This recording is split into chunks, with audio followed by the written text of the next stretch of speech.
Bom dia, pessoal. Hoje, dia 26 de agosto de 2024. Giou aqui em Guarapuava, tá muito frio, mas o céu tá limpo, tem sol, então, como vocês podem ver pela linda resteazinha da produção aqui, é, aí já vai esquentando aí um pouquinho e lá pelas 10 e pouquinho já fica mais gostoso, né? Espero que estejam todos bem. E hoje nós vamos conversar um pouquinho a mais sobre criação de filhos. E hoje nós vamos falar sobre a honra, né? A honra. A honra dá um sentimento de valor, né? Intrínseco da pessoa. E os filhos, eles têm que ser honrados, tá? Eles têm que ser muito honrados. A palavra do Senhor, em 1 Samuel 2,30, diz assim: Eu honrarei os que me honrarem e tratarei com desprezo os que me desprezarem. Então, essa reciprocidade aqui de Deus para aqueles que honram a Ele, ela se reflete aqui na nossa relação com nossos filhos, né? A Bíblia diz: honrai pai e mãe, né, os filhos. Mas é difícil você honrar um pai e uma mãe que não honram os filhos. É muito difícil. A honra ela tem que ser ensinada. Ela não pode ser exigida. Ninguém pode. Quando uma pessoa exige honra, diz assim: eu tenho que ser honrado porque eu sou pastor, porque eu sou pai, porque eu sou autoridade, não sei o quê. Você pode saber que essa pessoa já ela mesma não tem honra nenhuma, tá? Porque a honra se conquista. A honra não se exige, ok? Então, eu quero conversar um pouquinho com vocês a respeito disso. Vejam bem, Deus, quando tratou com Jesus na ocasião do batismo, né? Deus falou: Esse aqui é o meu filho amado em quem eu tenho prazer. Ele honrou Jesus no meio de tudo aquele povaréu lá, né? Esse aqui é meu filho amado. Então, desde pequeno, né, eu vi muito isso.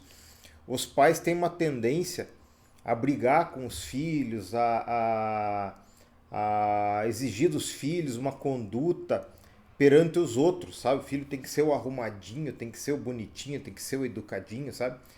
E eu fui muito tempo por esse caminho com os meus filhos, e mesmo depois de convertido ainda cometi alguns equívocos com eles dessa forma. E eles sabem que eu sou errado e que eu sou falho. Mas nós tentamos muito honrar nossos filhos, sabe? Nós sempre falamos para eles que eles são excelentes filhos. Nós sempre falamos para eles que eles são presente de Deus em nossas vidas. E desde sempre eles sabem disso.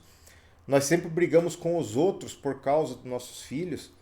E inclusive tem familiares muito próximos que eu trato assim com frieza, porque eu sei que não se dão muito com meus filhos. Então meus filhos sabem que eles têm prioridade.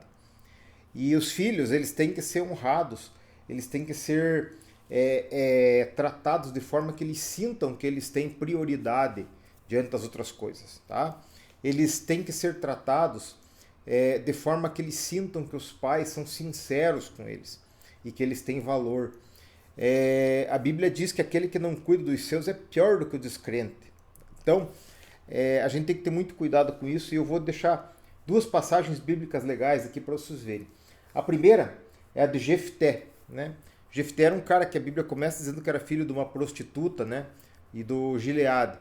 E Jefté, chegou uma época lá o povo estava oprimindo eles, ele se dispôs a guerrear pelo povo, mas ele fez um voto quando saiu de casa.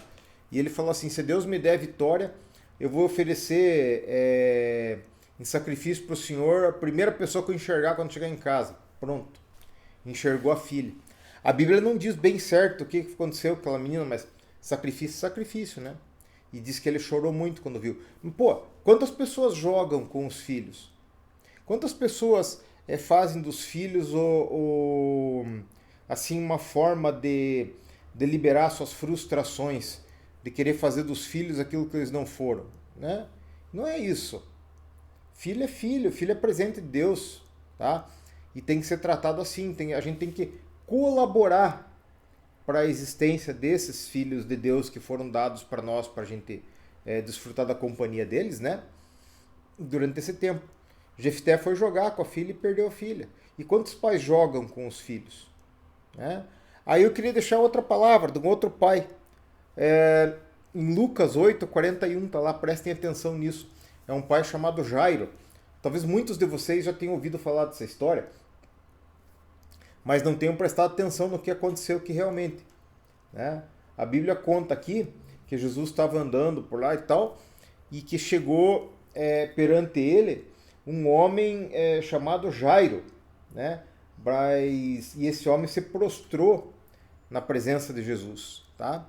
Só que esse Jairo era o principal da sinagoga, tá? E os fariseus eles eram contra Jesus, não acreditavam, inclusive perseguiam quem acreditava em Jesus. Só que o Jairo estava com a filha dele morrendo. E o Jairo não estava achando solução. Tá? Não havia solução nos médicos, não havia solução na religião. A solução estava em Jesus. E Jairo, por causa da sua filha, ele foi lá perante todo mundo e fez uma coisa que o principal de sinagoga não poderia fazer, era impensável o principal de sinagoga fazer. Ele se prostrou perante Jesus e pediu para Jesus por sua filha. O resto da história vocês veem ali. Daí Jesus foi na casa deles, mandou a menina levantar. O pessoal falou assim para o Jairo: não importune o mestre, a menina já morreu. Né? Jesus curou a menina. E agora pensem na existência dessa menina, né? Quando ela souber a história. Que o pai dela, tá? Quando ela estava às portas da morte, por amor e por valor à vida dela, tá? Não se preocupou nem com a sua posição de chefe de sinagoga e nem com a sua reputação perante os judeus. Ele não estava nem aí, né? O que ia acontecer. Ele foi lá na fonte da bênção. Ele foi no Senhor dos Senhores, no Rei dos Reis, e creu e se humilhou e recebeu aquilo que ele foi buscar. Agora pense o que essa filha vai sentir a respeito desse pai durante a vida dela inteira. Será que essa filha vai honrar esse pai? Ou será que honrou, né, na época por causa do sacrifício? Então assim somos nós. Depende do que você fizer pelos teus filhos e você demonstrar em termos de carinho, de sustento, de amor e principalmente de honra, de falar para eles, de falar perto dos outros, de dizer para eles o quanto que eles são importantes, né? De abrir o coração para eles, aquilo que eu falei antes, das vulnerabilidades do pai, de contar que você é uma obra em construção, né? Assim, pô, assim, a Bíblia, gente, é a única ferramenta que nós temos que permite falar assim: faça o que eu falo, mas não faça o que eu faço. Né? A gente aprendeu assim, mas é a única ferramenta que permite a gente fazer isso. Porque se a pessoa te cobrar assim, diz assim: mas você não faz isso. Claro que não. Mas estou tentando, né? Mas você fala que aquilo ali é o certo, mas você não está fazendo. Eu não estou fazendo porque eu sou um idiota e não estou conseguindo, mas estou tentando fazer. Agora, eu e vocês temos que fazer o que é certo. Né? Se você conseguir convencer isso do seu filho, ele vai amar tanto a Deus, mas tanto, que ele vai desejar estar na presença de Deus e fazer a vontade de Deus. Porque ele sabe que você também está lutando para fazer a vontade de Deus. Não é um pai que chega assim e diz assim: não, porque eu sou perfeito, eu faço, aconteça e me obedeça. Não, um pai que diz assim: filho, vamos por esse caminho aqui nós dois juntos. Você errou, mas eu também errei, eu erro e aquele dia bati o dedo e soltei um palavrão, mas você sabe que eu não falo palavrão não faz parte da minha vida, que lá foi um acidente. Pedi perdão para Deus, né? Filho, aquele dia te contei, o negócio não era bem assim e tal, mas a verdade é essa, que me perdoa e tal, foi um equívoco, sabe que eu não minto para você. E assim vai, né? Assim: mas você, pai, uma vez lá fez tal coisa. Eu falo muito isso para eles, sabe? Às vezes eles dizem: lá quem te viu, eu digo: então, eu tô tentando progredir, ué. Mas você era desse jeito, então. Eu era, mas eu tô no mesmo caminho que vocês, tô tentando progredir. Gente, se a gente conseguir fazer isso, a gente tem os filhos como parceiros de oração, parceiros na continuidade de uma geração bendita de restauradores de muros, e, e eles vão ter bom caminho também, porque quando eles tropeçarem e tiverem dificuldades, eles também não vão esmorecer. Eles vão saber que os pais também têm as mesmas dificuldades. Isso também é honrar os filhos, tá? E normalmente, se a gente pegar e honrar os filhos, eles vão também honrar a gente. E eles vão principalmente honrar a Deus, que é o mais importante. Então, fica essas 3 passagens aqui da Bíblia para vocês e para mim, né? Porque eu também trabalhando nisso, já falei para vocês, meus filhos estão ambos chegando na faixa dos 30 anos aí, mas eles são meus bebezinhos ainda, né? E a gente tem muita coisa para construir junto. E eu tenho muito defeito e eu sei que eu vou tropeçar muito ainda até o fim da minha vida. Mas eu vou chegar no fim da minha vida e vou guardar a fé. Vou lutar o bom combate e vou guardar a fé.